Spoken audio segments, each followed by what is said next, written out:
I was working in Minneapolis in 2009, and I started to notice that I had lots of like stomach pains and chest pains, and I was exercising a lot and lifting weights, and I just thought I was straining my body. I thought it because it feels like cramping, right? It feels like you just did a bunch of sit-ups or something. It's like this burn in your stomach and in your chest, and so I didn't really think much of it, and kind of kept going with it. And I moved back to Boston in 2011, and it started to get worse and worse. And I remember my birthday weekend in June, I was going to the Burlington Jazz Festival in Vermont to go see Herbie Hancock, and I never made it to the show. I ended up getting really nauseous in the car and vomiting, and there was lots of blood in it, and it kind of just shook. I don't smoke cigarettes or anything. I'm surprised to see that. You don't really know what to make of it, right? But it's shocking, and then you get more nauseous because you're like, oh my God, what's happening to me? And then you get scared, and then you're sweating, and then it's just like a bad cycle. So I ended up going to the hospital, and they did a few tests, and they were like, you have chronic Crohn's disease. How did you not know that this was happening in your body?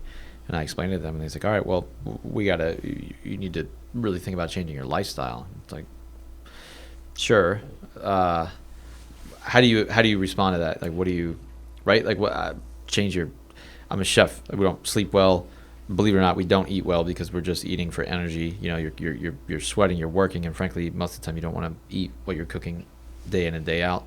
So it was tough. It was an adjustment. I started on some medications, and a lot of them made me very hot. So I was already hot from sweating in the kitchen, so it almost just made it unbearable. I was like sweating for like 12 hours. Started to go through different medications. A lot of them started failing after 6 months, a year. One of them lasted about 2 years. And in 2016, I ended up taking a drug called Remicade.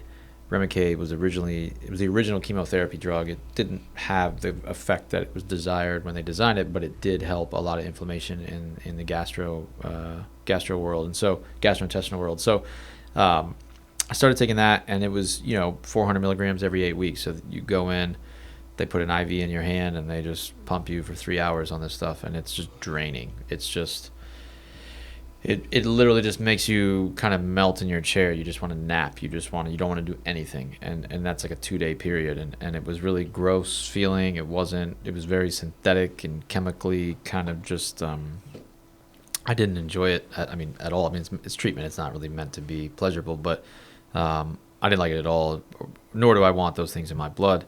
But at the time, there weren't really any other options, and that's kind of the point of this whole industry, is that there's no plant-based pain options when you go through these procedures. It's either opioids or nothing, right? They can maybe get a Tylenol 3, but even then it's synthetic. So I ended up doing that for about 2 years, and when I signed up for grad school, I ended up getting insurance through Boston University.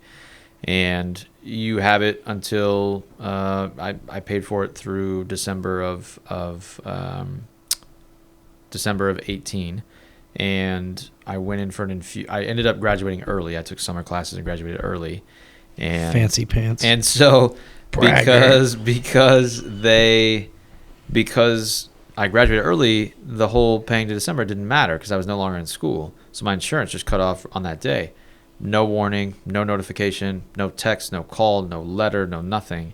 And so I went in so I go in every 8 weeks. So my last one was in June. I went in early August to get an infusion. I handed my insurance, and they're like, hey, your insurance has been dropped.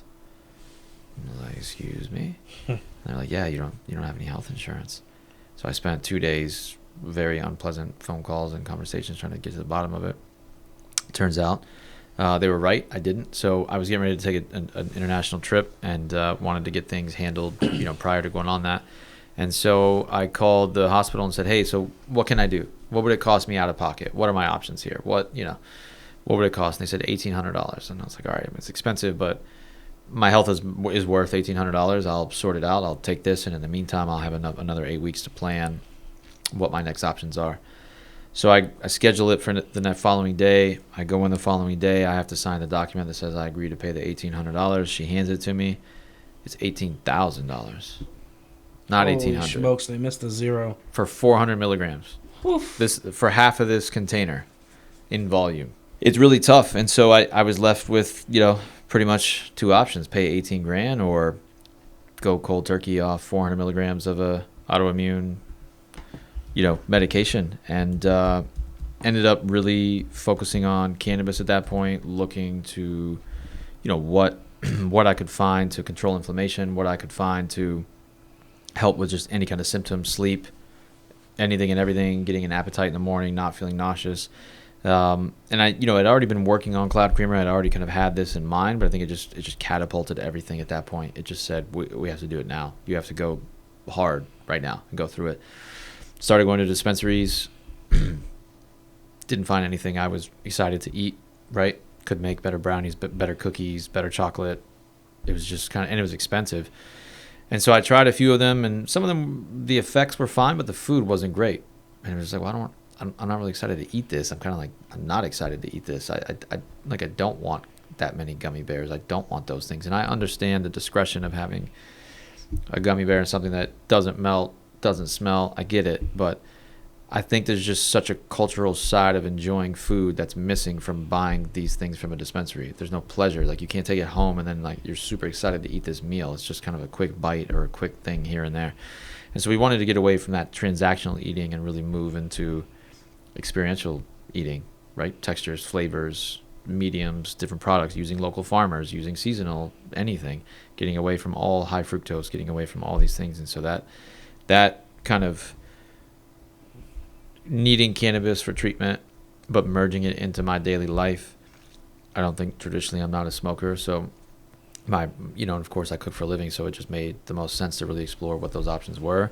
We were really looking into high quality fats, grass-fed dairy, ice cream, lots of fat, lots of good stuff in there. So we basically tried to tone down the sugar and replace it with like real food, real fruit, real sometimes vegetables. We did a parsnip ice cream at one point with some maple syrup and roasted pecans, but it really, that just sparked all of it.